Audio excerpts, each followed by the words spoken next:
সম্মানিত ভিউয়ার্স, আসসালামু আলাইকুম। আশা করি আপনারা সকলেই অনেক বেশি ভালো আছেন। আজকের ভিডিওর যে আলোচ্য বিষয় সেটি আপনারা নিশ্চয়ই থাম্বনেল দেখেই বুঝতে পাচ্ছেন যে যারা প্রাথমিক শিক্ষক নিয়োগ বিজ্ঞপ্তির জন্য অপেক্ষা করছিলেন তাদের জন্য বড় একটি সুখবর যে কিছুদিনের মধ্যে আসছে কোটাবিহীন শিক্ষক নিয়োগের একটি বড় বিজ্ঞপ্তি। সে বিষয়ে কথা বলবো। তার আগে ছোট্ট একটি রিকোয়েস্ট, সেটি হচ্ছে আপনি যদি এই ভিডিওতে আমার চ্যানেলে প্রথম হয়ে থাকেন অবশ্যই আমার চ্যানেলটি সাবস্ক্রাইব করে পাশে থাকা বেল আইকনটি বাজিয়ে দেবেন, যাতে করে এরকম সুন্দর সুন্দর ভিডিওগুলো প্রথমেই পৌঁছে যায় আপনার কাছে। আপনারা আমাদের এই চ্যানেল থেকে প্রাথমিক শিক্ষক নিয়োগ, শিক্ষক নিবন্ধন, বিসিএস এবং ব্যাংক জব সংক্রান্ত সকল ধরনের আপডেট তথ্য এবং ভিডিওগুলো খুব সহজেই পেয়ে যাবেন। আমরা মূল আলোচনায় চলে যাই। দেখুন, এখানে বলা হচ্ছে যারা সরকারি প্রাথমিক বিদ্যালয়ে সহকারী শিক্ষক হতে চান তাদের জন্য আসছে বড় নিয়োগ। সরকারি প্রাথমিক বিদ্যালয়ে শিক্ষক নিয়োগের নতুন বিধিমালা চূড়ান্ত হলে আগামী 2 থেকে 3 মাসের মধ্যেই বিজ্ঞপ্তি প্রকাশ করা হতে পারে বলে প্রাথমিক শিক্ষা অধিদপ্তর সূত্রে জানা গেছে। যেখানে থাকবে না পুরুষ ও নারী কোটা, 93% মেধার ভিত্তিতেই নিয়োগ দেওয়া হবে। অনেকেই প্রশ্ন করছিলেন যে সামনের যে প্রাথমিক শিক্ষক নিয়োগ বিজ্ঞপ্তিটি প্রকাশিত হবে এখানে আসলে কোটা থাকবে কিনা। হ্যাঁ, কোটা থাকবে, তবে মাত্র 7% কোটা থাকবে। এখানে আসলে পোষ্য কোটা এবং নারী কোটা, আগে যে 60% নারী কোটা ছিল, এই সমস্ত কোটা বাতিল হয়ে আসলে পরবর্তী যে বিজ্ঞপ্তি সেটি প্রকাশিত হবে।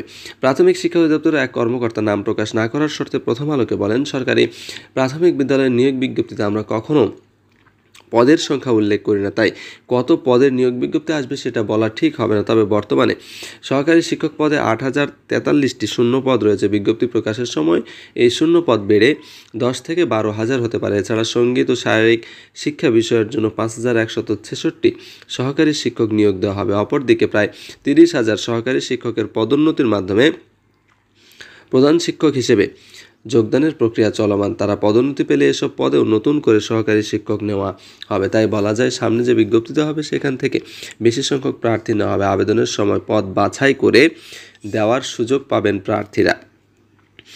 এখানে বলা হচ্ছে যে প্রাথমিকের 2025 সালের নতুন বিধিমালায় কোটা থাকবে না, তবে 20% বিজ্ঞান বিষয়ে স্নাতক বা সমমানের ডিগ্রিধারী প্রার্থীদের অগ্রাধিকার থাকবে। তবে আসলে কোটা থাকলে যেহেতু এর মধ্যেই নিতে হবে, বিষয়টি কিন্তু এরকম থাকবে না, তারা অগ্রাধিকার ভিত্তিতে নিয়োগ পাবে। নতুন নিয়োগ বিধিমালার অগ্রগতির বিষয়ে জানতে চাইলে ওই কর্মকর্তা বলেন, সরকারি প্রাথমিক বিদ্যালয়ে শিক্ষক নিয়োগ বিধিমালা 2025 অনুমোদনের জন্য বর্তমানে জনপ্রশাসন মন্ত্রণালয় রয়েছে। ইতিমধ্যে এই বিধিমালা নিয়ে একটি বৈঠকও হয়েছে। সেখানে এখন সচিব কমিটির বৈঠক বাকি রয়েছে। জনপ্রশাসন মন্ত্রণালয় অনুমোদন দিলে এরপর সেটি অর্থ মন্ত্রণালয়, আইন মন্ত্রণালয় ও সরকারি কর্ম কমিশনে মতামতের জন্য পাঠানো হবে। বিধিমালা যেদিন প্রজ্ঞাপন আকারে প্রকাশ করা হবে তার পরদিনই আমাদের নতুন বিজ্ঞপ্তি প্রকাশের প্রস্তুতি নিতে বলা হয়েছে। আমরা সেভাবেই প্রস্তুতি নিচ্ছি। প্রাথমিকের বর্তমান শিক্ষক নিয়োগ বিধিমালা 2019-এ সহকারী শিক্ষক পদে 60% নারী কোটা, 20% পোষ্য কোটা এবং 20% পুরুষ কোটা রয়েছে। 2025 সালের নতুন বিধিমালায় 3 কোটা থাকবে না, তবে 20% বিজ্ঞান বিষয়ে স্নাতক বা সমমান ডিগ্রিধারী প্রার্থীদের অগ্রাধিকার থাকবে। প্রাথমিক শিক্ষা অধিদপ্তরের সূত্রে জানা গেছে, উচ্চ আদালতের রায় এবং জনপ্রশাসন মন্ত্রণালয়ের সর্বশেষ প্রজ্ঞাপন অনুসারে সরকারি, আধা সরকারি এবং স্বায়ত্তশাসিত প্রতিষ্ঠানের চাকরির সব গ্রেডে মেধার ভিত্তিতে নিয়োগ হবে 93%, বাকি 7% নিয়োগ হবে কোটার ভিত্তিতে।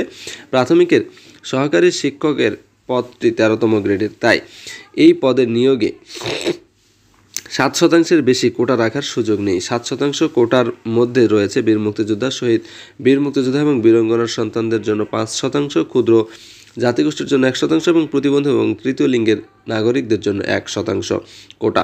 অন্য 93% মেধার ভিত্তিতে নিয়োগ দেওয়া হবে। তাহলে এখান থেকে আমরা যে বিষয়টি জানতে পারলাম যে 93% ফেয়ার নিয়োগ হবে এবং যে 7% সেটি আসলে কোটার ভিত্তিতে হবে এবং এইখানে অন্তত 18 থেকে 20 হাজার শিক্ষক নিয়োগ দেওয়া হবে এর পরবর্তী প্রাথমিকের যে নিয়োগ বিজ্ঞপ্তিটি প্রকাশিত হবে সেইখান থেকে। সুতরাং আপনারা যারা এই প্রাথমিক শিক্ষক নিয়োগ বিজ্ঞপ্তির জন্য অপেক্ষা করছেন, আগামী 2 থেকে 3 মাসের মধ্যেই এই নিয়োগ বিজ্ঞপ্তিটি প্রকাশিত হবে। সুতরাং আপনারা এখন থেকে আপনাদের চূড়ান্ত যে প্রস্তুতি সেটি নিতে থাকুন। সকলের জন্য অনেক অনেক দোয়া, অনেক অনেক শুভকামনা। এখনও যদি আপনি আমাদের এই চ্যানেলটি সাবস্ক্রাইব না করে থাকেন, দয়া করে চ্যানেলটি সাবস্ক্রাইব করবেন। আর প্রাথমিক শিক্ষক নিয়োগ সংক্রান্ত সকল ধরনের টিপস আপনারা এই চ্যানেল থেকেই পাবেন। সকলে ভালো থাকবেন, সুস্থ থাকবেন। সকলের জন্য অনেক অনেক দোয়া, অনেক অনেক শুভকামনা। আসসালামু আলাইকুম ওয়া রাহমাতুল্লাহি ওয়া বারাকাতুহু।